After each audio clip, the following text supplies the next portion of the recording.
잘 나가던 사람이 점점 이상해지는 진짜 이유. 여러분, 혹시 이런 사람 주변에 있지 않으신가요? 학창시절 반에서 1등하던 그 친구, 서울대 가고 대기업 임원까지 올라갔던 그 사람, 모두가 부러워하던, 동창회만 나오면 모든 관심이 쏠리던 바로 그 사람이요. 그런데 어느 날부터인가 이상해지기 시작했습니다. 처음엔 작은 신호였습니다. SNS에 이상한 글을 올리더니 알 수 없는 투자 이야기를 하기 시작했습니다. 건강식품에 빠져서 주변 사람들에게 강매하듯 권하고 어느새 이상한 종교 모임에 나가더니 급기야 가족들과도 등을 돌렸습니다. 아니, 왜 저렇게 됐을까? 그렇게 똑똑하고 성공한 사람이? 우리는 고개를 갸우뚱합니다. 이해가 안 됩니다. 아니면 이런 경우도 있습니다. 회사에서 능력으로 소문났던 부장님, 일도 잘하고 사람도 좋고 승진도 빨랐던 그분이 어느 순간부터 변하기 시작합니다. 사람들을 의심하고 피해망상에 빠지고 주변 사람들을 하나둘적으로 만들더니 결국 스스로 모든 걸 망쳐버렸습니다. 또 이런 분도 계십니다. 평생 성실하게 사업하셔서 재산도 모으고 사회적으로 존경받던 어르신. 은퇴하고 나서 갑자기 도박에 빠지거나 젊은 사람과 이상한 관계를 맺거나 사기꾼들에게 수십억을 날리는 경우. 도대체 왜? 오늘은 이 질문에 답하려 합니다.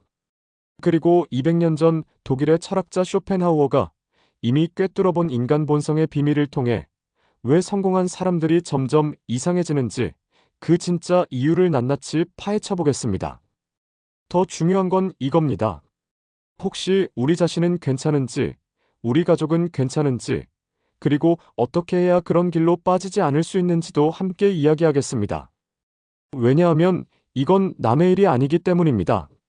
1. 성공의 정점에서 시작되는 붕괴의 신호. 쇼펜하우어는 그의 대표작 의지와 표상으로서의 세계에서 이렇게 말했습니다. 인간의 욕망은 끝이 없다. 하나를 이루면 또 다른 것을 원하고 그것을 얻으면 또 다른 것을 갈망한다. 만족은 순간이고 욕망은 영원하다. 이게 정확히 무슨 뜻일까요? 구체적으로 한번 봅시다. 50대 중반의 김 전무를 생각해 봅시다. 그는 지방 소도시 출신으로 가난한 집안에서 자랐습니다. 아버지는 공장 노동자였고 어머니는 식당에서 설거지를 하셨죠. 하지만 김 전무는 똑똑했습니다. 전교 1등으로 좋은 대학에 갔고 대기업에 입사했습니다. 처음 입사했을 때의 기쁨 기억하십니까? 그는 부모님께 전화해서 울었습니다. 아버지, 저 대기업 들어갔어요. 그 순간의 행복, 그건 진짜였습니다. 하지만 그 행복은 얼마나 갔을까요? 한 달, 두 달. 곧 새로운 욕망이 시작됩니다. 동기들과 비교하게 됩니다. 저 친구는 벌써 대리가 됐는데 나는 왜 아직? 승진을 원하게 됩니다. 과장이 됐습니다. 좋았습니다. 하지만 또 금방 차장을 원하게 됩니다. 차장이 되면 부장을, 부장이 되면 임원을 원합니다. 그리고 마침내 전무가 됐습니다. 정점에 올랐습니다. 가난했던 집안에서 대기업 임원까지 올라간 겁니다. 누가 봐도 성공한 인생입니다. 그런데 이상한 일이 벌어집니다. 행복하지 않습니다. 사무실에 혼자 앉아 있으면 텅 빈 것 같습니다. 공허합니다. 이게 뭐지? 내가 이걸 위해 30년을 달려왔나? 어린 시절 상상했던 성공의 모습과 다릅니다. 그때는 생각했죠. 내가 임원만 되면 모든 게 해결될 거야. 행복할 거야. 하지만 현실은 여전히 걱정이 많습니다. 회장님 눈치 봐야 하고, 부하 직원들 관리해야 하고, 실적 압박받고, 경쟁사 걱정하고, 그리고 무엇보다 마음속 깊은 곳에 텅 빈 구멍이 있습니다. 쇼펜하우어가 말한 대로 욕망을 이뤘는데 만족이 오지 않는 겁니다. 이때부터 균열이 시작됩니다. 뭔가 잘못됐어. 내가 뭔가 놓친 게 있어. 그래서 찾기 시작합니다. 그 공허함을 채워줄 무언가를. 그 무언가가 뭐가 되느냐에 따라 사람이 이상해지기 시작하는 겁니다. 권태라는 이름의 지옥. 쇼펜하우어는 인간의 삶을 진자운동에 비유했습니다. 욕구와 권태 사이를 끝없이 왔다 갔다 한다는 겁니다. 인간은 욕구를 채우지 못하면 고통스럽고 욕구를 다 채우면 권태로워진다. 욕구의 고통도 크지만 권태의 고통은 그보다 더 크다. 이게 무슨 말인지 젊었을 때는 잘 몰랐을 겁니다. 젊을 땐 항상 뭔가 부족하니까요. 돈도 부족하고 시간도 부족하고 이루고 싶은 것도 많고. 하지만 50대, 60대가 되면 압니다. 특히 성공한 사람들은 더 절실하게 압니다. 권태의 고통이 뭔지. 박 사장님 이야기를 해봅시다. 그는 작은 제조업체를 일궈서 중견기업으로 키웠습니다. 이제 60대 초반 회사는 안정적으로 돌아가고 재산도 충분히 모았고 자식들도 다 키웠습니다. 아침에 일어나도 할 일이 없습니다. 회사는 전문 경영인이 운영하고 집은 집사람이 알아서 하고 자식들은 각자 바쁘고 골프? 일주일에 두세 번은 칩니다. 하지만 그것도 이제 시들합니다. 친구들 만나서 술? 그것도 맨날 비슷한 이야기만 반복됩니다. 여행? 다녀왔습니다. 유럽도 가봤고 미국도 가봤고 일본도 수십 번 갔습니다. 이제 여행도 지겹습니다. 책? 집중이 안 됩니다. TV? 재미없습니다. 취미? 그런 거 배울 나이도 아니고 의욕도 없습니다. 그래서 뭐 합니까? 하루 종일 소파에 앉아서 휴대폰만 봅니다. 유튜브 보고, 뉴스 보고, 또 유튜브 보고. 시간이 안 갑니다. 하루가 일주일 같습니다. 이게 바로 권태입니다. 그리고 이 권태, 생각보다 훨씬 견디기 힘듭니다. 쇼펜하우어는 이렇게 말했습니다. 고통은 적극적이지만 권태는 그보다 더 적극적이다. 사람들은 고통에서 벗어나기 위해 노력하지만 권태에서 벗어나기 위해서는 더 극단적인 것을 찾는다. 그래서 이상한 일들이 벌어지기 시작합니다. 첫 번째 함정, 극단적 자극 추구. 권태를 견디지 못한 사람들은 점점 더 강한 자극을 찾습니다. 처음엔 주식 투자로 시작합니다. 뭐 할 것도 없는데 돈이나 좀 불려볼까? 하지만 일반 주식으론 재미가 없습니다. 변동성이 작으니까요. 그래서 코인으로 갑니다. 하루에도 몇십 %씩 오르락내리락하는 그 스릴. 처음엔 재미있습니다. 공허했던 마음이 채워지는 것 같습니다. 하지만 곧 그것도 부족해집니다. 선물, 옵션으로 갑니다. 레버리지를 씁니다. 10배, 20배, 50배. 그리고 어느 날 수억이 날아갑니다. 주변 사람들은 놀랍니다. 그렇게 똑똑하고 성공한 사람이 왜 그런 위험한 걸? 하지만 본인은 압니다. 돈을 벌려고 한 게 아니라는 걸. 그 텅 빈 마음을 채우려고 한 거라는 걸. 이런 분도 있습니다.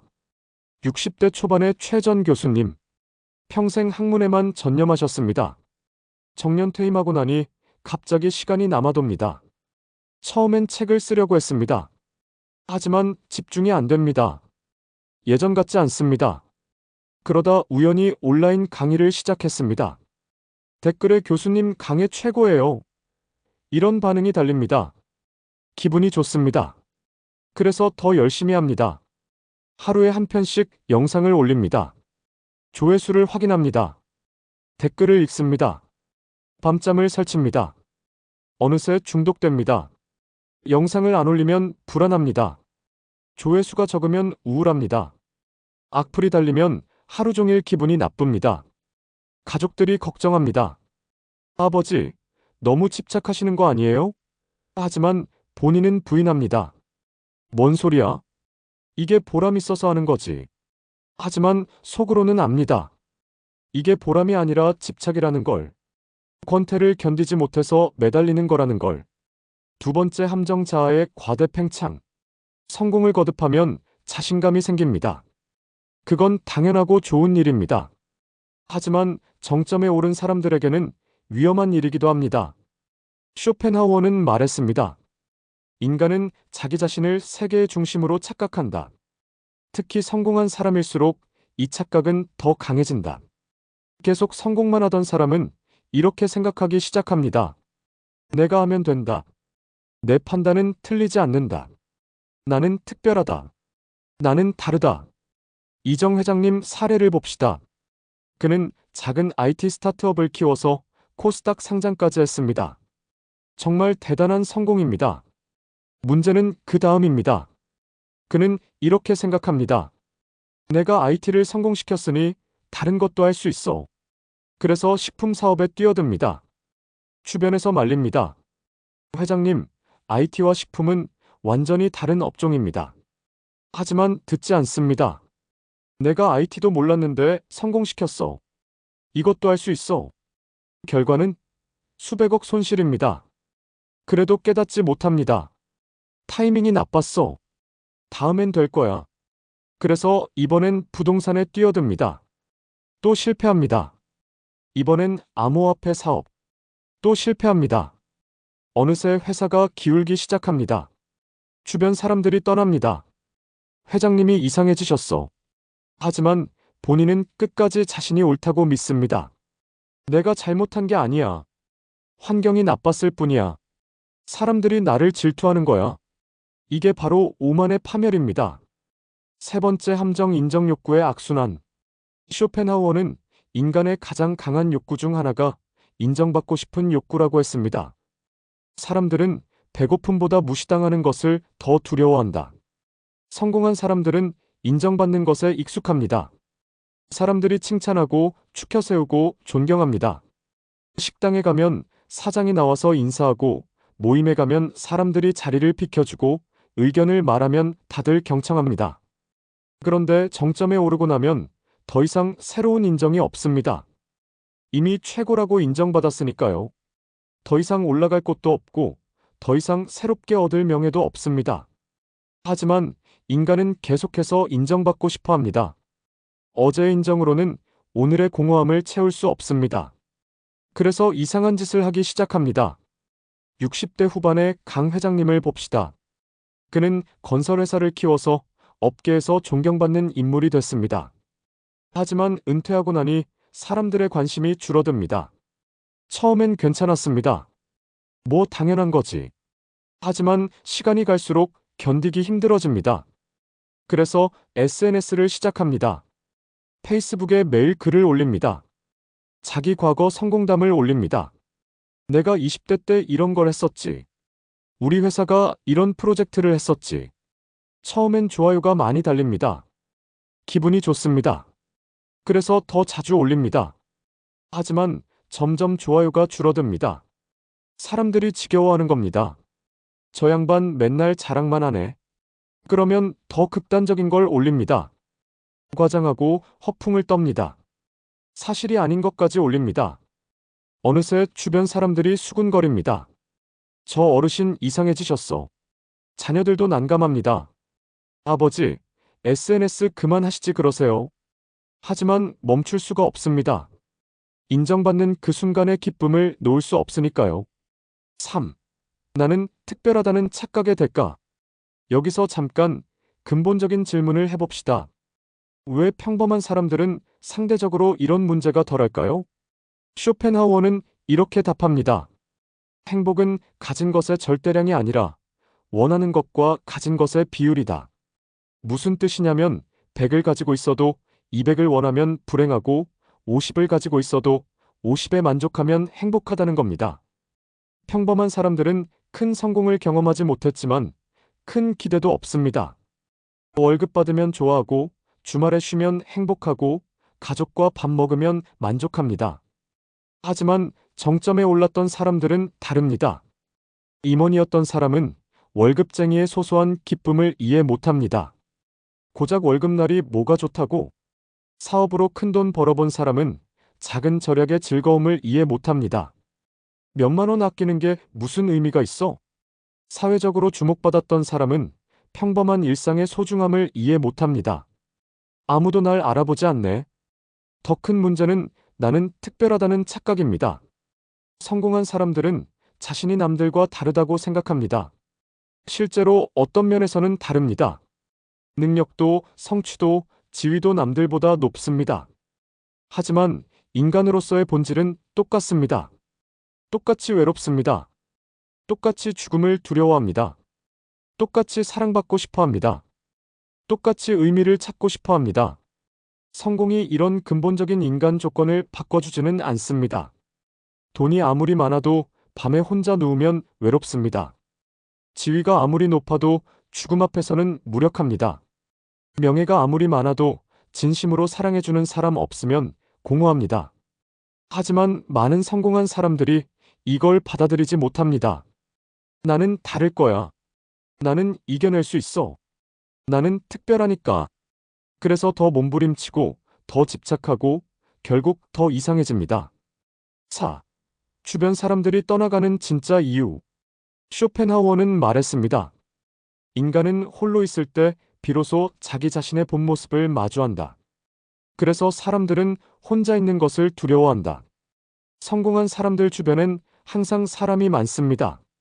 부하 직원들이 있고, 동료들이 있고, 사업 파트너들이 있고, 심지어 가족까지도 그 사람의 성공에 의존합니다. 하지만 이들은 진정한 친구일까요? 정 이사님 이야기를 해봅시다. 그는 대기업 임원으로 30년을 일했습니다. 회식 때면 항상 부하 직원들이 웃으며 술을 따라주고, 농담을 하면 다들 박장대소하고, 의견을 말하면 모두가 이사님 말씀이 맞습니다 하고 고개를 끄덕였습니다. 그런데 정년퇴임을 했습니다. 처음엔 연락이 왔습니다. 이사님, 한번 뵙고 싶습니다. 밥 먹고 술 마시고 좋았습니다. 하지만 점점 연락이 뜸해집니다. 한 달에 한 번, 두 달에 한 번, 석 달에 한 번, 1년쯤 지나니 아무도 연락하지 않습니다. 정 이사님은 깨닫습니다. 아, 그 사람들은 날 좋아한 게 아니었구나. 내 지위를 좋아한 거였구나. 쇼펜하우어가 말한 대로입니다. 사람들은 당신을 사랑하는 게 아니라 당신에게서 얻을 수 있는 것을 사랑한다. 이 깨달음 굉장히 고통스럽습니다. 어떤 사람들은 이것을 일찍 눈치챕니다. 그래서 사람들을 의심하기 시작합니다. 저 사람, 나한테 뭘 바라는 거지? 진심으로 대하는 건가? 아니면 뭔가 목적이 있는 건가? 피해망상이 생깁니다. 사람들을 시험합니다. 일부러 까다롭게 굽니다. 변덕을 부립니다. 이 정도 했는데도 옆에 있으면 진짜 친구겠지? 하지만 이게 역효과를 냅니다. 진짜 의도로 있던 사람들마저 떠나갑니다. 저 양반 왜 저래? 예전엔 안 그랬는데. 성공하더니 교만해졌어. 사람이 변했어. 그렇게 혼자 남습니다. 더 큰 문제는 가족입니다. 사업으로 성공한 김 사장님을 봅시다. 평생 일만 했습니다. 가족을 위해서였습니다. 가족 잘 살게 해주려고 밤낮 없이 일했습니다. 돈은 많이 벌었습니다. 큰 집도 사고 좋은 차도 사고 아이들 외국 유학도 보냈습니다. 그런데 60이 넘어 은퇴하고 나니 깨닫습니다. 가족과 가깝지 않습니다. 아내와는 할 말이 없습니다. 30년을 같이 살았는데 서로 모릅니다. 아들과는 대화가 안 됩니다. 가치관이 다릅니다.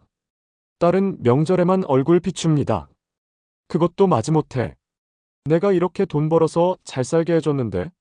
하지만 가족들 생각은 다릅니다. 아버지는 평생 돈만 생각하셨어. 우리한텐 관심도 없으셨잖아. 돈으로 사랑을 대신할 수 있는 줄 아셨나 봐. 쇼펜하우어는 말했습니다. 사람들은 자기가 준 것만 기억하고 받지 못한 것에 대해서는 잊는다. 하지만 받는 사람은 받지 못한 것만 기억한다.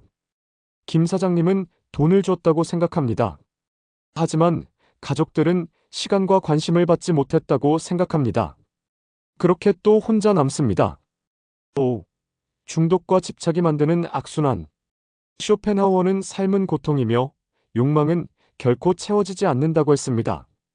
그렇다면 사람들은 어떻게 이 고통을 견딜까요? 쇼펜하우어는 세 가지 방법을 제시했습니다.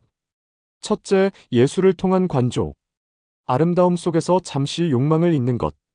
둘째, 연민. 다른 사람의 고통을 이해하고 함께하는 것. 셋째, 욕망의 최소화. 원하는 것을 줄이는 것. 하지만 대부분의 사람들, 특히 성공한 사람들은 이런 방법을 모릅니다. 평생 욕망을 키우며 살았는데 갑자기 욕망을 줄이라고? 불가능합니다. 그래서 뭔가에 집착하기 시작합니다. 65세 윤 회장님을 봅시다. 그는 건강에 집착합니다. 아침에 일어나자마자 혈압을 잽니다. 하루에 3번. 조금이라도 높으면 불안합니다. 온갖 건강식품을 먹습니다. 홍삼, 오메가3, 비타민, 유산균. 아침에만 20알을 먹습니다. 운동도 집착적으로 합니다. 비가 오나 눈이 오나 매일 아침 5시에 등산합니다. 몸이 안 좋아도 나갑니다. 검사도 과도하게 합니다. 6개월에 한 번씩 종합검진을 받습니다. 조금이라도 이상 수치가 나오면 밤잠을 설칩니다. 주변 사람들에게도 강요합니다. 너도 이거 먹어봐. 건강에 좋다니까. 안 먹으면 화를 냅니다. 가족들이 걱정합니다. 아버지, 너무 집착하시는 거 아니에요? 하지만 본인은 부인합니다. 이게 건강관리지, 무슨 집착이야. 사실은 압니다. 건강이 중요해서가 아니라 죽음이 두려워서라는 걸. 그 공허한 마음을 뭔가로 채우고 싶어서라는 걸. 또 다른 경우도 있습니다.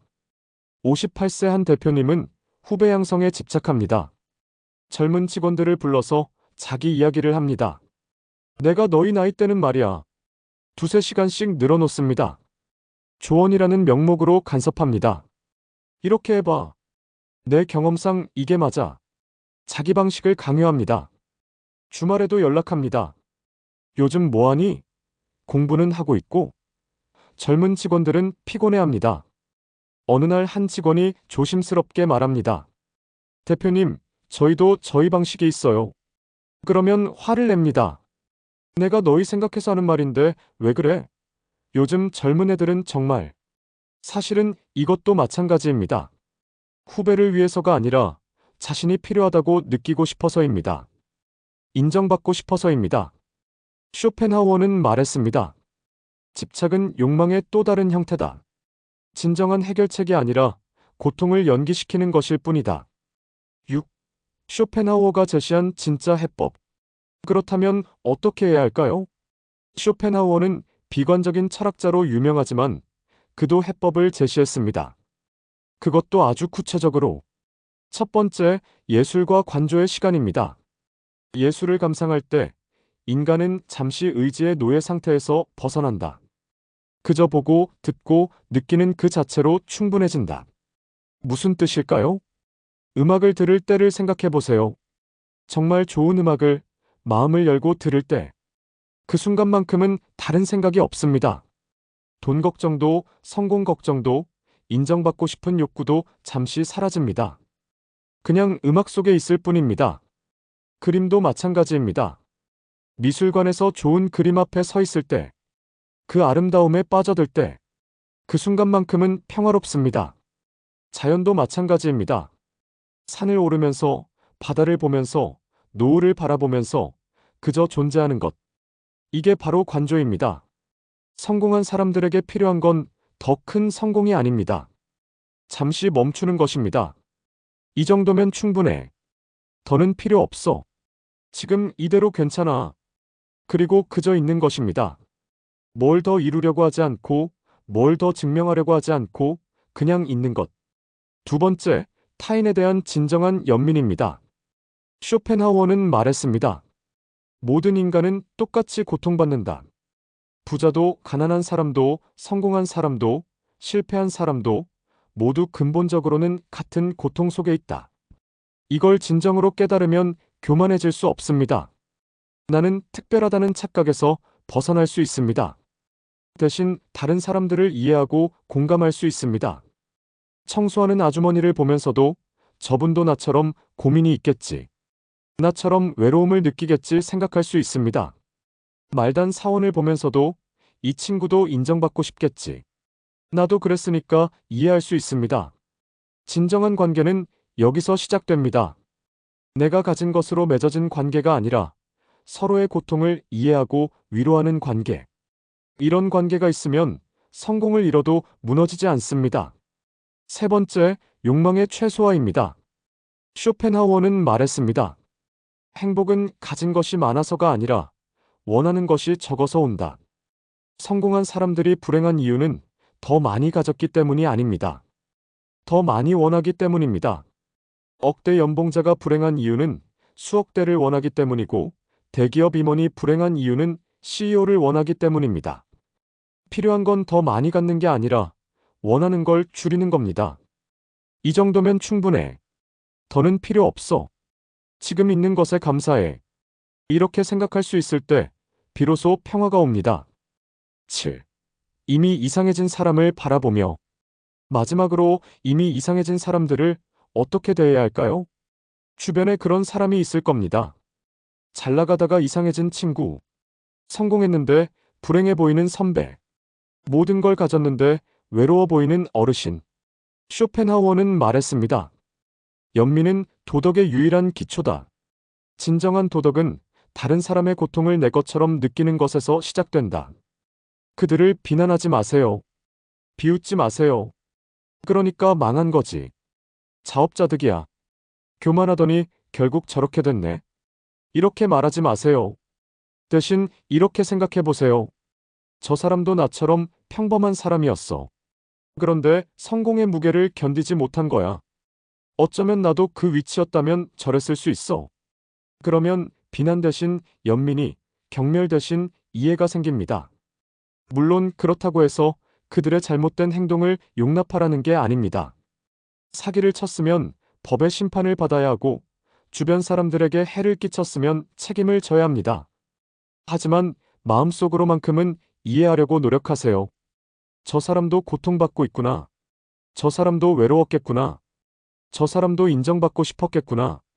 그리고 그들을 보면서 나 자신을 돌아보세요. 나는 괜찮은가? 나도 모르게 같은 길을 가고 있진 않은가? 나도 점점 이상해지고 있는 건 아닌가? 이런 성찰, 이게 우리를 지켜줍니다. 마치며 우리는 모두 평범한 인간입니다. 여러분, 긴 이야기 끝까지 들어주셔서 감사합니다. 오늘 우리는 왜 잘나가던 사람들이 이상해지는지를 살펴봤습니다. 쇼펜하우어의 철학을 통해 인간 욕망의 본질을, 성공의 공허함을, 권태의 고통을, 그리고 그 속에서 무너지는 과정을 들여다봤습니다. 결론은 간단합니다. 문제는 성공이 아닙니다. 성공 자체는 좋은 것입니다.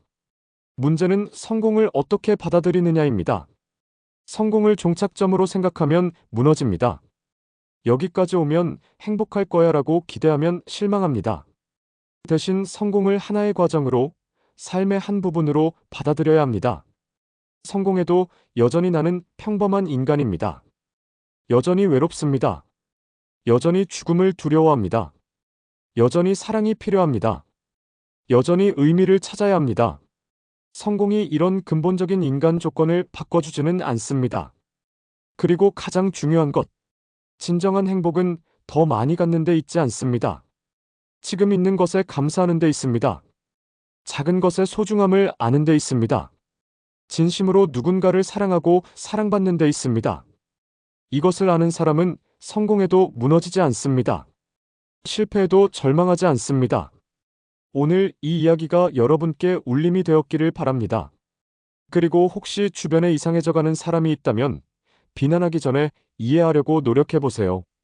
어쩌면 그게 그 사람을 구할 수 있는 유일한 방법일 수 있습니다.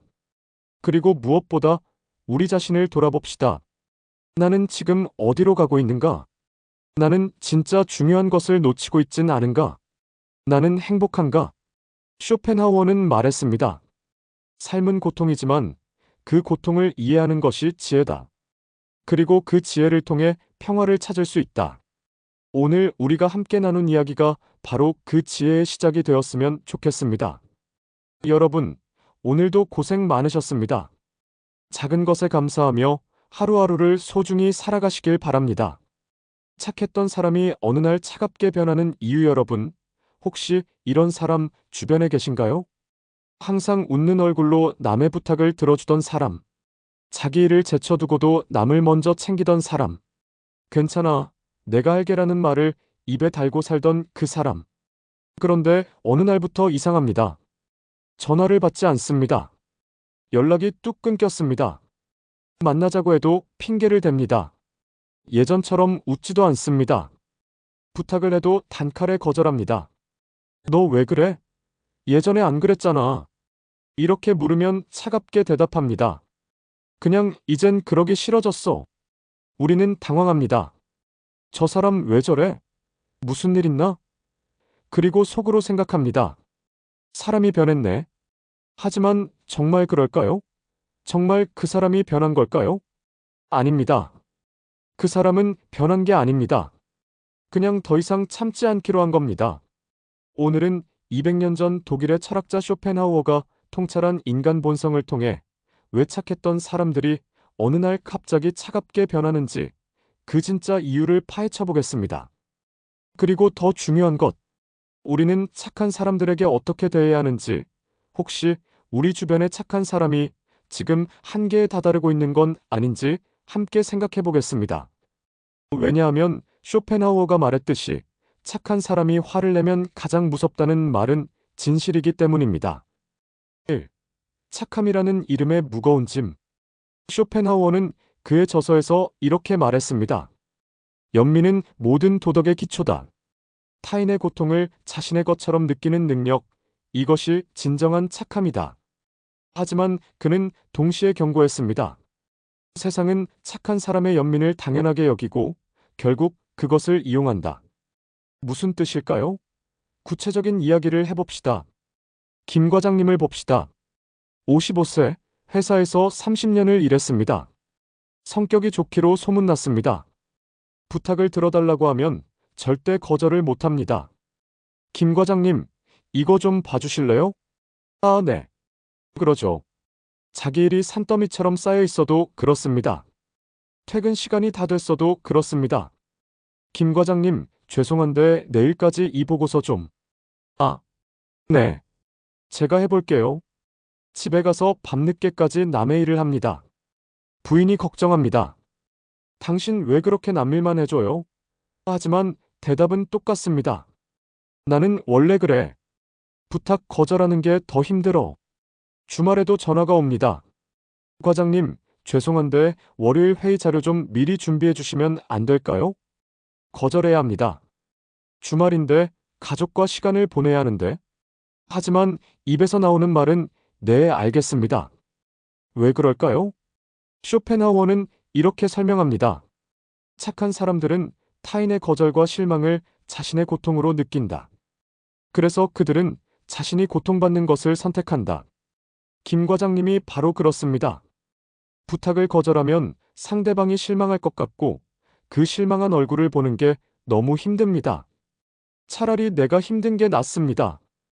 괜찮아. 내가 하면 돼. 이 정도쯤이야. 나는 원래 이래. 이렇게 자기 자신을 설득합니다. 하지만 문제는 여기서 시작됩니다. 착한 사람이 한 번 해주면 사람들은 당연하게 여깁니다. 2번 해주면 습관이 됩니다.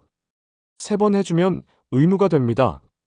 어느새 김 과장님은 회사의 만능 해결사가 됐습니다. 누구든 어려운 일이 있으면 김 과장님에게 갑니다. 왜? 절대 거절 안 하니까. 김 과장님께 부탁하면 돼. 김 과장님은 착하니까. 김 과장님은 이해해 줄 거야. 그렇게 10년, 20년, 30년이 흘렀습니다. 누적되는 상처, 보이지 않는 상처. 쇼펜하우어는 말했습니다. 고통은 적극적이지만 행복은 소극적이다. 우리는 고통을 강렬하게 기억하지만 친절은 쉽게 잊는다. 착한 사람들은 베풀고 도와주지만 그것이 기억되는 경우는 드뭅니다. 하지만 단 한 번 거절하면 오래오래 기억됩니다. 김 과장님에게 쌓인 상처들을 한번 봅시다. 첫 번째 상처, 당연하게 여김. 30년 동안 수없이 도와줬습니다. 밤을 새워가며 주말을 반납하며 남의 일을 해줬습니다. 그런데 어느 날 정말 몸이 아파서 거절했습니다. 최 대리님, 미안한데 오늘은 제가 몸이 안 좋아서. 그러자 돌아온 대답은 에이, 과장님. 한 번만 더요. 과장님은 원래 잘 도와주시잖아요. 심지어 약간 짜증 섞인 어조입니다. 마치 당연한 권리를 빼앗긴 것처럼. 김 과장님은 그날 깨달았습니다. 아, 내가 해준 게 고마움이 아니라 당연함이 됐구나. 2번째 상처, 일방적인 관계. 김 과장님이 힘들 때는 아무도 없습니다. 아들이 입원했을 때 혼자 병원에 갔습니다. 그렇게 많이 도와줬던 동료들, 아무도 문병 오지 않았습니다. 어머니 장례식 때 조화 하나 보내준 사람이 없었습니다. 그렇게 그들의 경조사에 빠짐없이 다녔는데 부인이 말했습니다. 당신, 그 사람들이 당신을 정말 동료라고 생각하는 것 같아? 그때 깨달았습니다. 이건 친구 관계가 아니라는 걸. 이건 그냥 이용당하는 거라는 걸. 세 번째 상처 인정받지 못함. 승진 시즌이 됐습니다. 김 과장님은 기대했습니다. 내가 이렇게 회사를 위해 일했는데 이번엔 승진하겠지. 하지만 승진한 사람은 자기 일만 잘한 박 과장이었습니다. 남일 도와준 적 한 번도 없는 사람. 이유를 물었더니 부장님이 말했습니다. 김 과장은 착하긴 한데 뭐랄까. 자기 일에 좀 더 집중했으면 좋겠어. 순간 머리가 멍해졌습니다. 내가 왜 자기 일에 집중을 못했는데? 남들 일 도와주느라 그랬는데? 하지만 아무도 그걸 모릅니다. 아니, 알아도 인정하지 않습니다. 네 번째 상처 무시당함. 회식 자리입니다. 누군가 말합니다. 김 과장은 착하니까 뭐든지 시키면 돼. 다들 웃습니다. 농담이라고 생각합니다. 하지만 김 과장님은 웃지 못했습니다. 그 말 속에 숨은 무시를 느꼈으니까요. 착하다는 말이 칭찬이 아니라 호구라는 뜻으로 들렸습니다. 쇼펜하우어는 말했습니다. 세상은 친절을 약점으로 본다. 그리고 약점을 이용한다. 3. 참는 사람의 한계점. 쇼펜하우어는 인간의 인내심에 대해 이렇게 말했습니다. 인간의 참을성은 무한하지 않다. 물병에 물을 채우듯 한 방울 한 방울 채워지다가 마지막 한 방울이 떨어지면 넘쳐 흐른다. 김 과장님의 마지막 한 방울은 이렇게 왔습니다. 어느 금요일 저녁 퇴근 준비를 하고 있었습니다. 오늘은 딸의 생일입니다. 일찍 가서 같이 저녁을 먹기로 약속했습니다. 그때 최 대리가 왔습니다. 과장님, 죄송한데 이 보고서 월요일까지인데 제가 주말에 약속이 있어서요. 과장님이 좀 평소 같으면 그래, 내가 알게라고 했을 겁니다. 하지만 그날은 달랐습니다. 머릿속으로 스쳐 지나갔습니다. 지난 30년의 모든 순간들이 거절 못하고 해준 수천 번의 부탁들, 밤늦게까지 남아서 한 남의 일들, 가족과의 약속을 깬 수십 번의 순간들, 아무도 기억하지 못하는 내 희생들, 아무도 인정하지 않는 내 노력들, 그리고 지금 딸의 생일까지 포기하라고? 최 대리. 김 과장님이 입을 열었습니다. 목소리가 평소와 달랐습니다. 안 돼. 네? 최 대리가 놀란 얼굴로 물었습니다. 김 과장님이 거절하는 건 처음이었으니까요. 안 된다고. 나도 약속 있어. 하지만 과장님, 제가 정말 그게 내 문제야? 내일은 네가 해. 나는 오늘 딸 생일이야. 최 대리의 얼굴이 굳어졌습니다. 그리고 중얼거렸습니다. 과장님 요즘 이상하신 것 같아. 그 말을 듣고 김 과장님은 웃었습니다. 참 웃기더군요. 30년 동안 호구처럼 살았을 때는 아무 말 없더니 단 한 번 거절했다고 이상하다고 하더군요. 그날 김 과장님은 결심했습니다. 이제 그만 착하게 살자. 차가워진 후의 세계. 쇼펜하우어는 말했습니다. 인간은 고통을 통해서만 배운다. 그리고 배움은 변화를 가져온다. 김 과장님이 변했습니다. 아니, 정확히 말하면 더 이상 참지 않기로 한 겁니다. 월요일 출근했습니다. 김 과장님, 이거 좀. 안 돼. 김 과장님, 잠깐만. 바빠. 과장님, 제가. 내일은 네가 해. 주변이 술렁거리기 시작했습니다. 김 과장님, 왜 저래? 무슨 일 있나 봐. 요즘 이상하던데.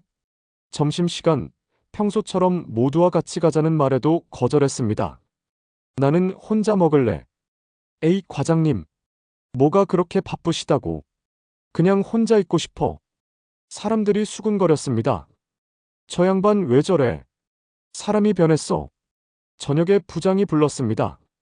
김 과장, 요즘 분위기가 안 좋아. 왜 그래? 무슨 말씀이신지. 팀워크가 중요한 거 알잖아. 동료들 좀 도와줘야지. 김 과장님이 처음으로 부장님께 대들었습니다. 부장님, 제 업무 범위가 어디까지입니까? 뭐, 30년 동안 제 일만 한 적이 없습니다. 항상 남의 일까지 했습니다. 그게 팀워크라고 생각했습니다. 하지만 승진은 왜 저는 못했습니까? 그건 이제부터 제 일만 하겠습니다. 그것도 팀워크의 문제가 됩니까? 부장님은 할 말이 없었습니다. 오, 사람들의 이기적인 반응. 쇼펜하우어는 이렇게 말했습니다.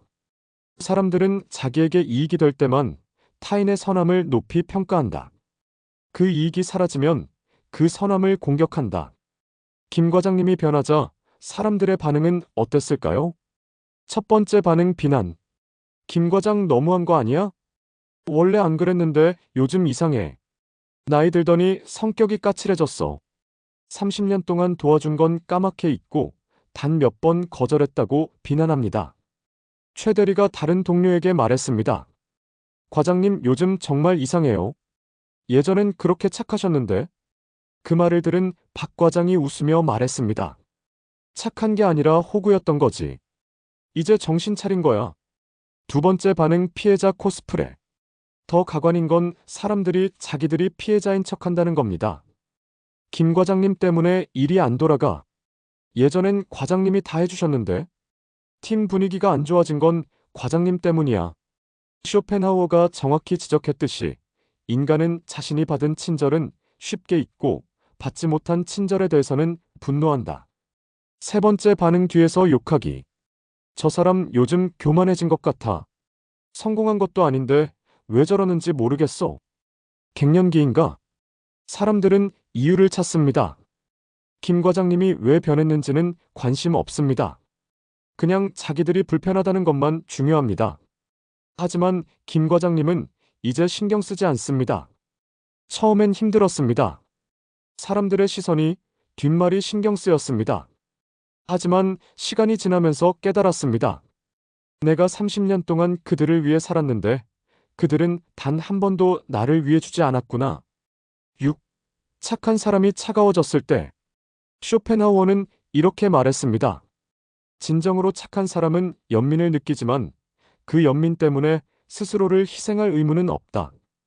착한 사람이 차가워졌을 때 그것은 나쁜 게 아닙니다. 그것은 성숙입니다. 그것은 깨달음입니다. 그것은 자기 보호입니다. 김 과장님의 변화를 봅시다. 변화일 경계선이 생겼습니다. 이제 김 과장님은 자기 일과 남의 일을 구분합니다. 이건 내 일, 이건 내 일. 명확합니다. 더 이상 경계가 모호하지 않습니다. 변화 이 거절할 수 있게 됐습니다. 안 돼. 할 수 없어. 그건 내 책임이 아니야. 이 말들을 죄책감 없이 할 수 있게 됐습니다. 변화 3자기 시간을 지킵니다. 퇴근 시간이 되면 칼퇴합니다. 주말에 업무 전화가 오면 받지 않습니다. 가족과의 약속을 최우선으로 합니다. 변화 4 선택적 친절. 모든 사람에게 착한 게 아니라 선택적으로 착합니다. 진짜 나를 배려해준 사람에게는 더 잘해줍니다. 하지만 나를 이용하려는 사람에게는 단호합니다. 이게 나쁜 걸까요? 아닙니다. 이게 정상입니다. 이게 건강한 겁니다. 7. 원래 착한 사람이 가장 무섭다. 쇼펜하우어는 말했습니다. 가장 온순한 동물도 계속 괴롭히면 반드시 반격한다. 그리고 그 반격은 가장 치명적이다. 왜 착한 사람이 변하면 무서울까요? 첫째, 돌아올 생각이 없기 때문입니다. 성질 급한 사람은 화내고 금방 풀립니다. 하지만 착한 사람은 다릅니다. 참고 참고 또 참다가 마지막으로 결심하면 그건 돌이킬 수 없는 결정입니다. 김 과장님처럼 30년을 착하게 살았던 사람이 변했을 때 그건 다시 돌아가지 않습니다. 둘째, 감정적이지 않기 때문입니다.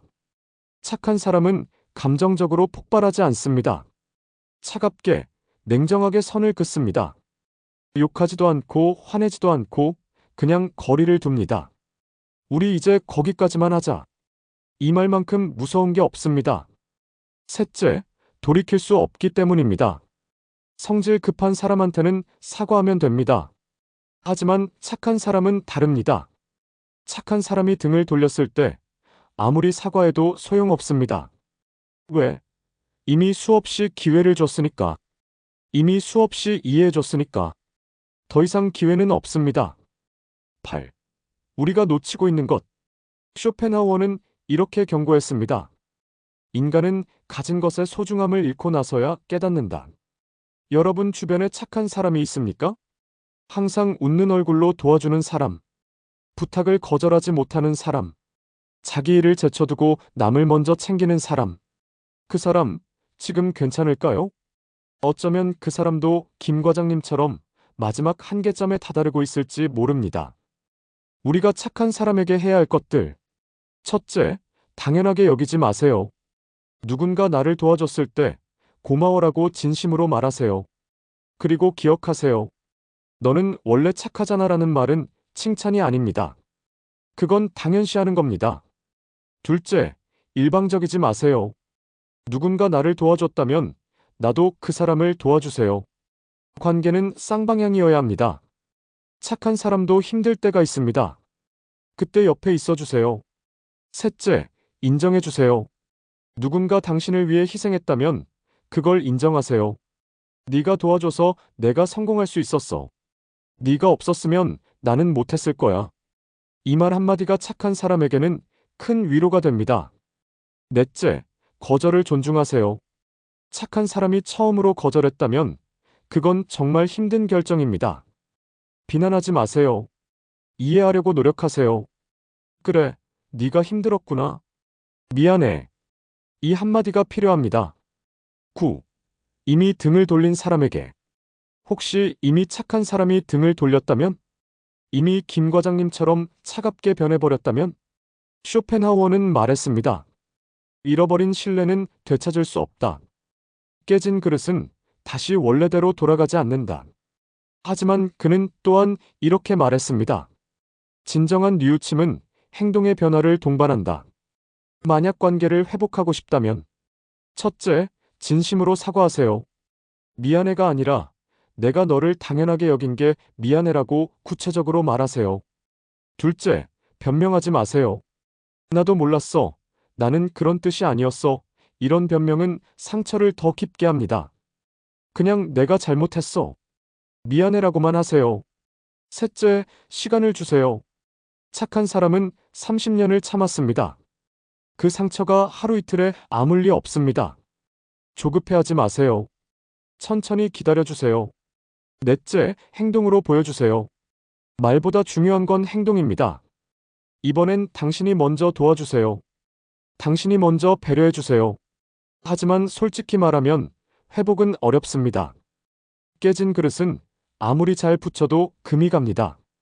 관계도 마찬가지입니다. 그래서 애초에 깨뜨리지 않는 게 중요합니다. 10. 착하게 사는 것과 호구로 사는 것. 쇼펜하우어는 이렇게 말했습니다.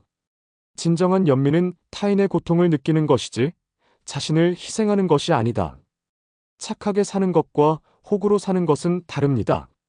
착하게 산다는 것, 도울 수 있을 때 돕는 것, 진심에서 우러나와 베푸는 것, 상대방을 존중하며 배려하는 것, 하지만 자기 자신도 지키는 것, 호구로 산다는 것, 거절하지 못하고 억지로 하는 것, 상대방의 요구를 무조건 들어주는 것, 자기 자신을 희생하며 사는 것, 경계선이 없는 것.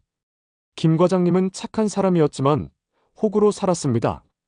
그리고 그것을 깨달은 순간 변화를 선택했습니다. 이제 김 과장님은 여전히 착합니다. 하지만 더 이상 호구는 아닙니다.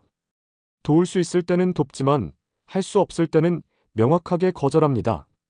진심으로 나를 대하는 사람에게는 더 잘해주지만 나를 이용하려는 사람에게는 단호합니다. 이게 건강한 겁니다. 이게 정상입니다. 11. 당신이 착한 사람이라면? 혹시 이 이야기를 듣는 당신이 착한 사람이라면? 혹시 지금 김 과장님처럼 한계에 다다르고 있다면?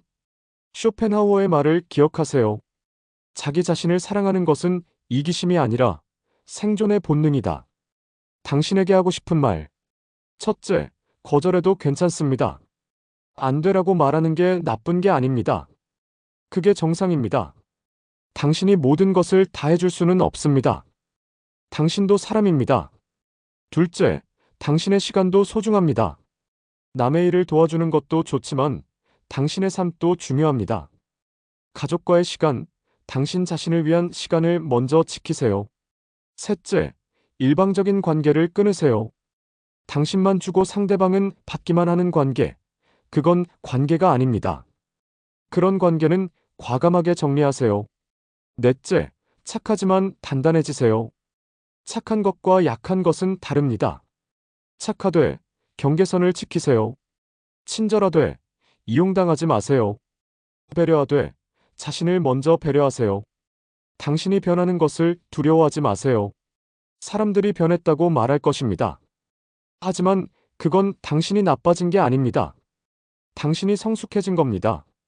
마치며 착함의 진짜 의미. 여러분, 오늘 긴 이야기 끝까지 들어주셔서 감사합니다.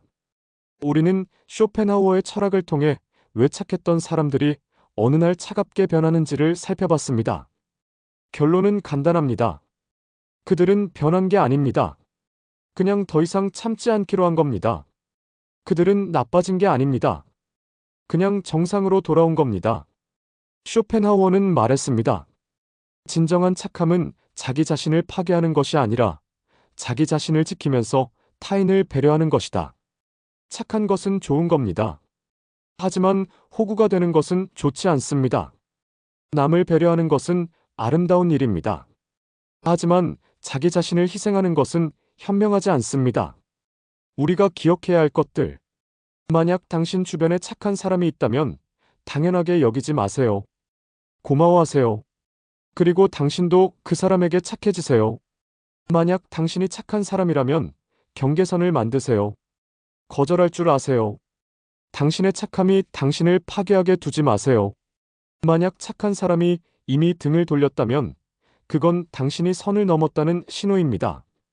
진심으로 반성하고 행동으로 보여주세요. 하지만 다시 돌아올 거라고 기대하지는 마세요. 원래 착한 사람이 가장 무섭다는 말, 이제 이해하시겠습니까? 그들이 무서운 이유는 나쁜 사람이 되어서가 아닙니다. 더 이상 상처받지 않겠다고 결심했기 때문입니다. 더 이상 이용당하지 않겠다고 선을 그었기 때문입니다. 그리고 그 선은 절대 다시 넘어오지 않습니다. 오늘 이 이야기가 여러분께 작은 울림이 되었기를 바랍니다. 주변의 착한 사람들을 소중히 대하시기 바랍니다. 그들이 차갑게 변하기 전에 그들의 착함에 감사하시기 바랍니다. 그리고 착한 당신, 더 이상 참지 마세요. 당신도 행복할 권리가 있습니다. 쇼펜하우어는 말했습니다. 인생은 짧다. 그 짧은 인생을 남을 위해서만 살 필요는 없다. 사람을 멀리하기 시작할 때 이미 인생은 흔들리고 있다.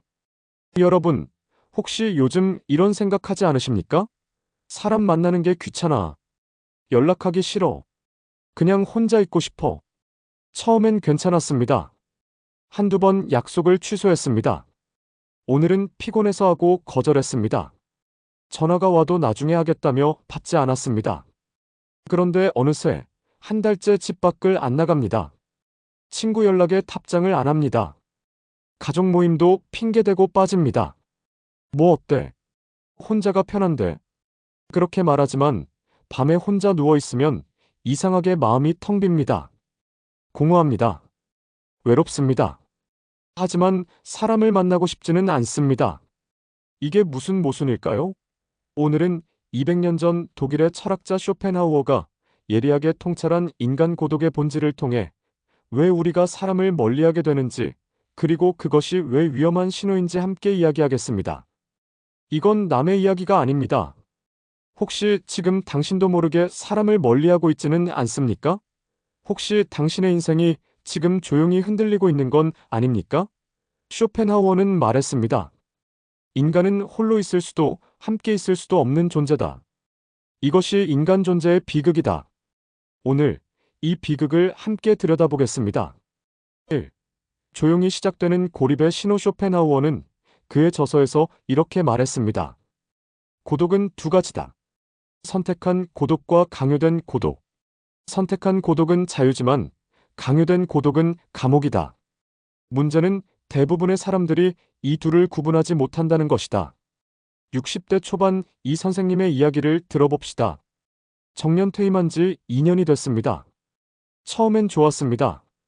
이제 내 시간이다 하며 기뻐했습니다. 아침에 늦게 일어나고 하고 싶은 것 하고 만나고 싶은 사람만 만나면 됐습니다. 그런데 어느 순간부터 이상해지기 시작했습니다. 첫 번째 신호 약속이 부담스러워집니다. 친구가 연락했습니다. 이 선생, 다음 주에 우리 모임 있는데 나와. 예전 같으면 바로 그래, 갈게 했을 겁니다. 하지만 이번엔 다릅니다. 에이, 귀찮은데? 거기 가면 또 같은 이야기만 반복하겠지. 누가 아프다, 누가 죽었다, 정치 이야기, 건강 이야기. 뻔해. 미안, 다음에. 한 번, 두 번, 세 번. 거절이 습관이 됩니다. 두 번째 신호 전화가 스트레스입니다. 전화벨이 울립니다. 화면을 봅니다. 대학 동기입니다. 왜 전화했지? 무슨 일이지? 또 무슨 부탁인가? 받기 싫습니다. 그냥 문자로 지금 통화 어려워. 나중에라고 보냅니다. 나중에? 나중은 오지 않습니다. 답장도 안 합니다. 세 번째 신호 SNS조차 부담스럽습니다. 카카오톡 단체 채팅방에서 메시지가 쌓입니다. 읽지 않습니다. 알림을 끕니다. 페이스북을 삭제합니다. 이거 보면 기분만 나빠. 다들 행복한 척하기 바쁘고. 네 번째 신호 가족도 피하게 됩니다. 자식이 집에 옵니다. 아버지, 오늘 같이 저녁 먹어요. 예전 같으면 좋아했을 겁니다. 하지만 지금은 다릅니다. 왜 왔어? 무슨 일 있나? 돈 달라고 하는 건 아니겠지? 아니면 뭐 잔소리하려고? 나는 괜찮으니까 너희끼리 먹어. 아내가 걱정합니다. 당신 요즘 왜 그래? 애들이 왔는데? 그냥 피곤해. 혼자 있고 싶어. 쇼펜하우어는 이런 상태를 이렇게 설명합니다. 인간은 타인과의 접촉에서 상처를 받는다. 그래서 점점 자신의 껍질 속으로 들어간다. 고슴도치가 추위를 피하려고 서로 가까이 가지만 가시에 찔려 다시 멀어지는 것처럼 이 선생님은 지금 껍질 속으로 들어가고 있습니다. 그리고 본인도 모릅니다. 이게 위험한 신호라는 것을. 왜 사람을 멀리하게 되는가? 쇼펜하우어는 말했습니다. 고독을 선택하는 데는 이유가 있다. 하지만 그 이유가 정당하다고 해서 결과가 좋은 것은 아니다. 왜 우리는 사람을 멀리하게 될까요? 첫 번째 이유, 상처를 피하기 위해서. 62세 박 사장님의 경우를 봅시다. 평생 사업을 했습니다. 사람들과 어울리는 걸 좋아했습니다. 친구도 많았고 모임도 많았습니다. 그런데 사업이 어려워졌습니다. 빚이 생겼습니다. 도움을 청했습니다. 친구야, 나 지금 좀 어려워. 조금만 빌려줄 수 있어? 그렇게 친하던 친구가 말했습니다. 미안, 나도 요즘 어려워서. 30년 친구였는데 1억도 안 되는 돈을 거절당했습니다. 다른 친구에게도 연락했습니다. 거절당했습니다. 또 다른 친구, 또 거절. 결국 혼자 힘으로 해결했습니다. 빚을 갚았습니다. 다시 일어섰습니다. 하지만 마음속 상처는 남았습니다. 그래, 결국 사람은 믿을 게 못 돼. 어려울 때 아무도 없어. 혼자가 낫지. 그렇게 사람을 멀리하기 시작했습니다. 전화가 와도 받지 않습니다. 모임 초대가 와도 거절합니다. 어차피 다들 이용할 생각뿐이야. 내가 잘 나갈 때만 친한 척하는 거지. 두 번째 이유, 비교와 열등감. 58세 김대리님의 경우입니다. 평생 직장 생활했습니다. 하지만 승진해서 밀렸습니다. 같이 입사한 동기들은 임원이 됐는데 본인은 대리로 정년 퇴임했습니다. 동창회에 갑니다. 친구들을 만납니다. 너 뭐해? 나? 회사 경영해. 오, 대단하다. 너는? 나는 변호사 개업했어. 김대리님 차례가 옵니다. 너는? 나는 그냥 회사 다녔어. 공기가 묘하게 변합니다. 동정 어린 눈빛들. 아, 그래. 하고 넘어가는 분위기. 집에 돌아오면 기분이 나쁩니다. 자존심이 상합니다. 왜 내가 그런 눈빛을 받아야 해? 나도 열심히 살았는데. 그 다음부터 동창회에 안 나갑니다. 연락이 와도 피합니다. 차라리 안 만나는 게 낫지. 만나봤자 비교당하고 초라해지고. 쇼펜하우어는 이렇게 말했습니다. 인간의 고통 중 가장 큰 것은 타인과의 비교에서 온다. 그래서 사람들은 비교를 피하기 위해 고립을 선택한다. 세 번째 이유 피로 감육 15세 최 여사님의 경우를 봅시다. 평생 다른 사람 눈치 보며 살았습니다. 시댁 눈치, 남편 눈치, 자식들 눈치, 동네 사람들 눈치. 이제 나이도 들었고 자식들도 다 컸고 이젠 좀 편하게 살고 싶습니다. 그런데 여전히 주변에서 요구합니다. 엄마, 애 좀 봐줘. 여보, 저녁 뭐 해줘? 최 여사님, 우리 이번 주말에 등산 가는데. 지쳤습니다. 더 이상 못하겠습니다. 그래서 거절하기 시작합니다. 연락을 줄입니다. 집에만 있습니다. 이제 좀 쉬고 싶어. 아무도 날 귀찮게 하지 않았으면 좋겠어. 네 번째 이유 의미 없음 60대 후반 정 회장님의 경우입니다. 성공한 사람입니다. 돈도 많고 지위도 있었습니다. 사람들이 많이 찾았습니다. 하지만 은퇴하고 나니 연락이 뚝 끊겼습니다. 아, 그 사람들은 나를 좋아한 게 아니라 내 지위를 좋아한 거였구나. 이제 남은 사람들을 만나봐도 의미가 없습니다. 뻔한 이야기만 반복됩니다. 요즘 어떻게 지내? 그냥 그렇지 뭐. 건강 조심해. 응, 너도. 이게 전부입니다. 깊이 있는 대화도 없고 진짜 관심도 없습니다. 만나봤자 시간 낭비지. 차라리 혼자 책이나 읽는 게 낫지. 쇼펜하우어는 말했습니다. 대부분의 인간관계는 피상적이다. 진정한 교류는 드물다. 그래서 지적인 사람일수록 고독을 선택한다. 3.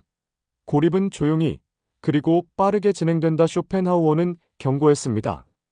고립은 서서히 오지 않는다. 어느 순간 갑자기 깨닫는다. 이미 늦었다는 것을. 고립의 단계를 한번 봅시다.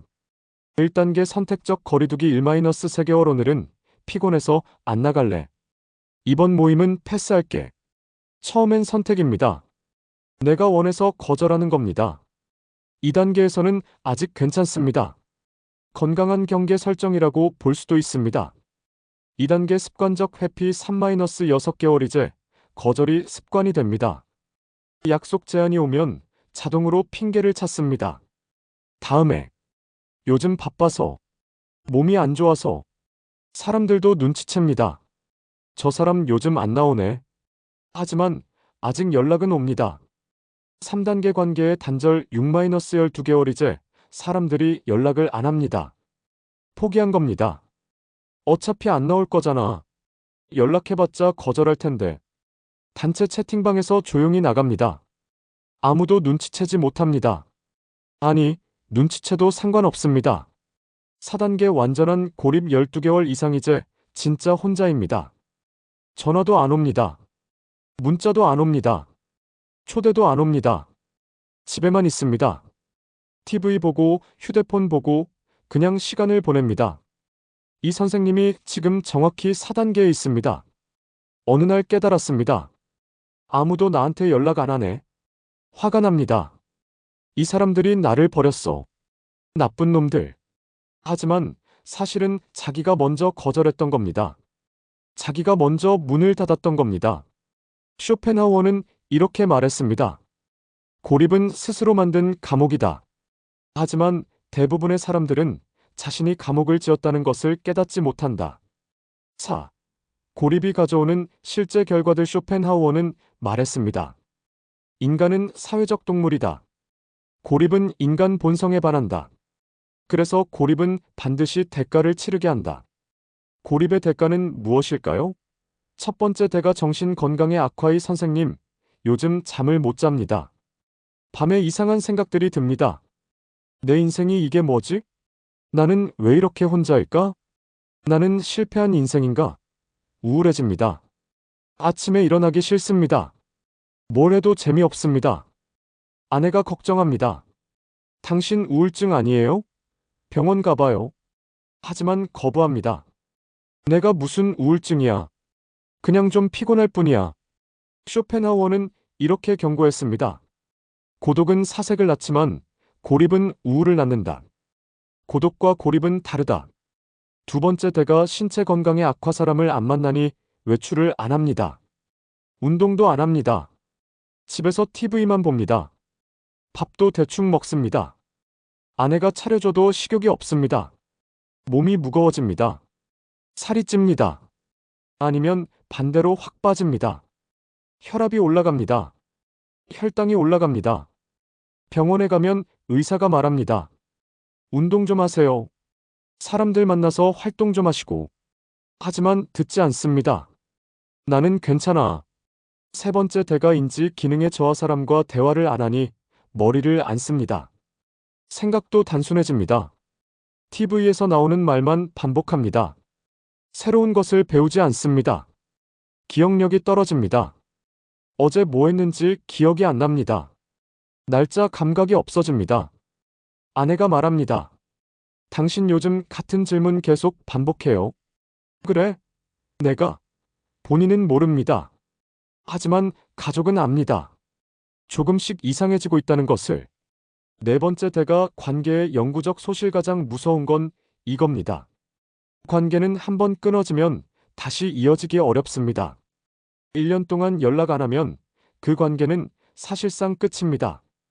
어느 날 이 선생님이 깨달았습니다. 아, 나 정말 혼자구나. 그래서 전화를 걸어봅니다. 오랜만에.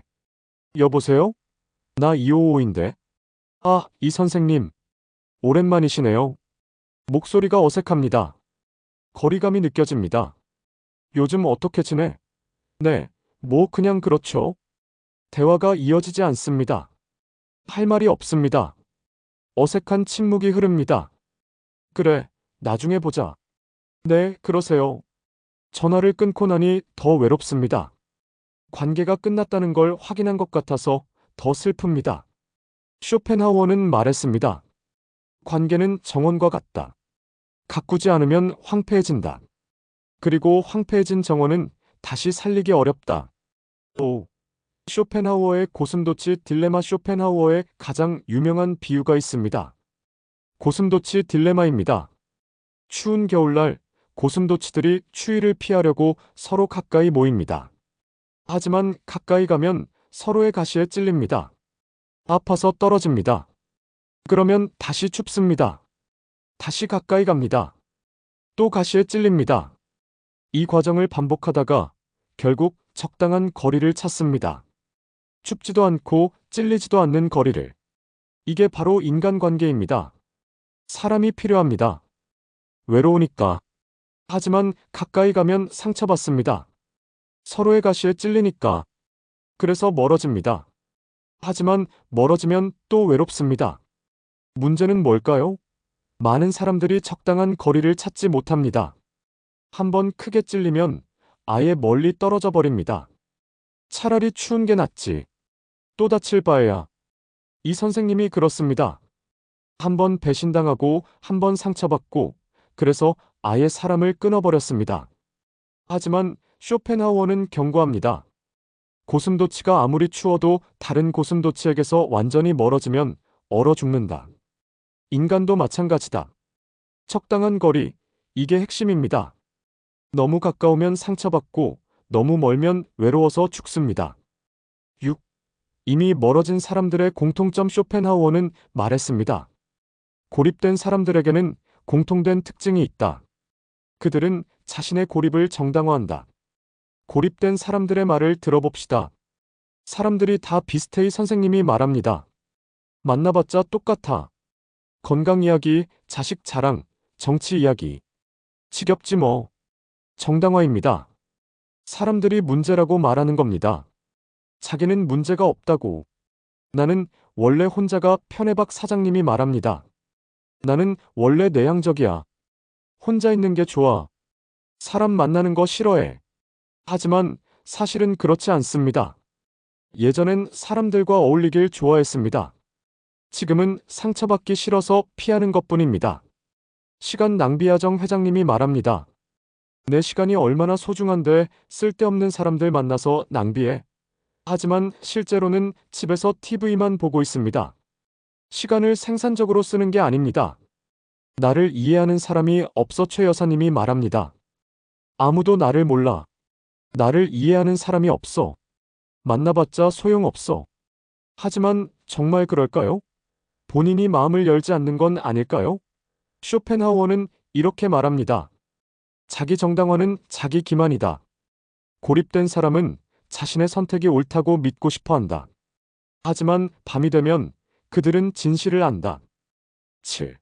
돌아오는 방법. 아직 늦지 않았다. 쇼펜하우어는 말했습니다.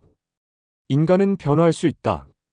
고립도 선택이었다면 연결도 선택이 될 수 있다. 이 선생님에게 전환점이 왔습니다. 어느 날 아침 일어났습니다. 아내가 안 보입니다. 여보, 대답이 없습니다. 거실에 쪽지가 있습니다. 친구 만나러 갑니다. 저녁 늦을 거예요. 냉장고에 반찬 있으니 드세요. 혼자 밥을 먹습니다. 텅 빈 집. 조용합니다. TV를 켭니다. 점심 먹습니다. TV를 봅니다. 낮잠을 잡니다. 일어납니다. 또 TV를 봅니다. 저녁이 됐습니다. 아내는 안 옵니다. 배가 고픕니다. 냉장고를 엽니다. 반찬을 꺼냅니다. 혼자 먹습니다. 그 순간 깨달았습니다. 이게 내 인생이구나. 이렇게 혼자 늙어가는 거구나. 가슴이 답답합니다. 눈물이 납니다. 나는 뭐 하는 거지? 왜 이렇게 살고 있지? 그날 밤 아내가 돌아왔습니다.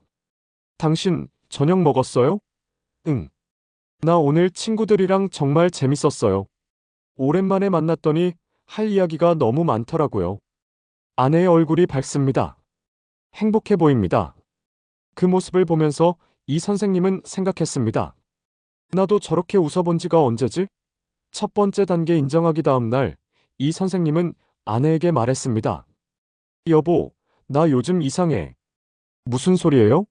나 사람들을 다 피하고 살았어. 그런데 그게 잘못된 것 같아. 나 너무 외로워. 인정하는 것. 이게 첫 단계입니다. 쇼펜하우어는 말했습니다. 변화는 자각에서 시작된다.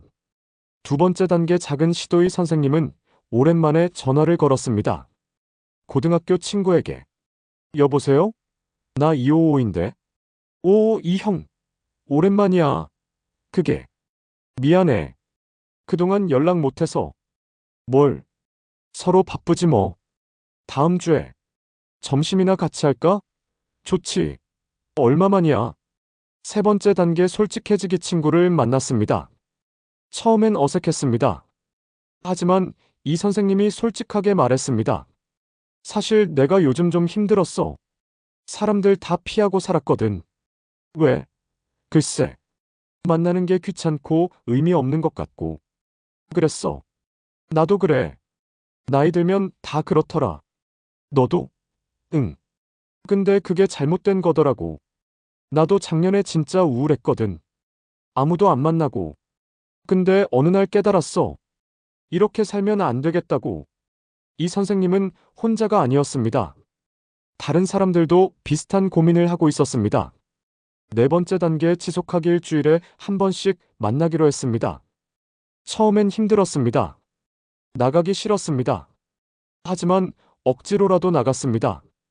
그리고 만나고 나면 기분이 좋았습니다. 야, 오늘 재밌었다.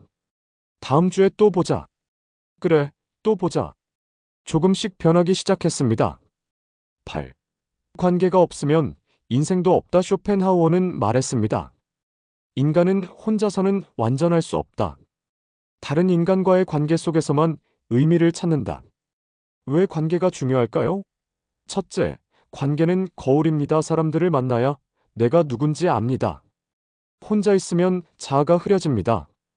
친구와 이야기하면서 이 선생님은 깨달았습니다. 아, 나는 이런 사람이었구나. 이런 걸 좋아했었고, 이런 생각을 했었구나. 사람들이 거울이 됩니다. 내 모습을 비춰줍니다. 둘째, 관계는 의미를 만듭니다. 혼자 있으면 의미가 없습니다. 밥을 먹어도 TV를 봐도 그냥 시간만 갑니다. 하지만 누군가와 함께하면 의미가 생깁니다. 친구와 밥을 먹으면 그건 그냥 식사가 아닙니다. 추억입니다. 이야기입니다. 연결입니다. 셋째, 관계는 생존입니다. 쇼펜하우어는 이렇게 말했습니다. 고립된 인간은 죽는다. 육체적으로만이 아니라 정신적으로, 감정적으로 죽는다. 연구 결과가 증명합니다. 사회적으로 고립된 사람은 조기 사망 위험이 50% 높습니다. 담배를 피우는 것만큼 해롭습니다. 외로움은 질병입니다. 치명적인 질병입니다. 넷째, 관계는 행복입니다. 하버드 대학의 75년 연구 결과가 있습니다. 행복한 삶의 비결은 무엇인가? 답은 간단했습니다. 좋은 관계. 돈도 아니고 명예도 아니고 성공도 아닙니다. 관계입니다. 좋은 관계를 가진 사람들이 더 행복하고, 더 건강하고, 더 오래 삽니다. 쇼펜하우어도 결국 인정했습니다. 나는 평생 고독을 찬양했다. 하지만 진정한 고독과 외로운 고립은 다르다는 것을 이제 안다. 9. 지금 당장 해야 할 일.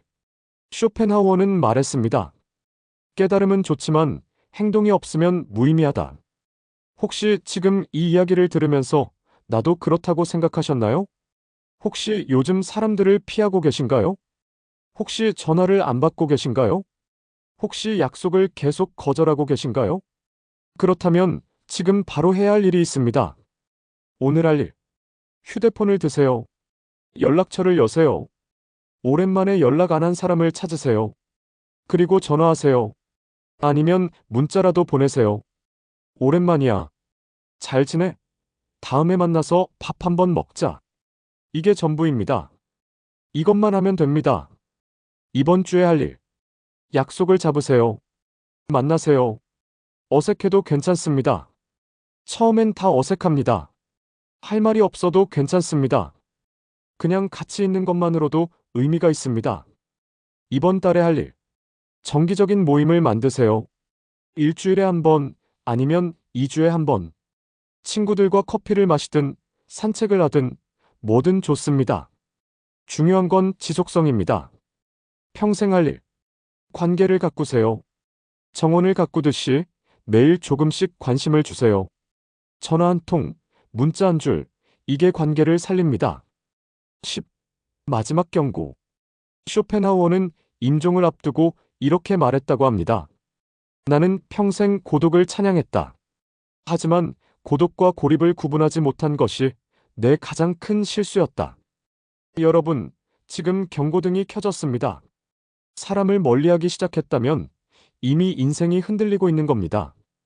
지금은 괜찮다고 생각할 수 있습니다. 나는 혼자가 편해라고 말할 수 있습니다. 하지만 쇼펜하우어가 말했듯이 인간은 완전히 혼자서는 살 수 없다. 고립은 천천히 옵니다. 처음엔 편안하게 느껴집니다. 하지만 어느 순간 깨닫습니다. 돌이킬 수 없이 외로워졌다는 것을.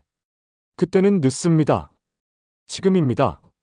지금 관계를 회복해야 합니다. 지금 사람들에게 손을 내밀어야 합니다. 지금 문을 열어야 합니다. 이 선생님은 지금 변하고 있습니다. 친구들을 다시 만나고 있습니다. 아직 어색하지만 조금씩 나아지고 있습니다. 중요한 건 시작했다는 겁니다. 당신도 시작할 수 있습니다.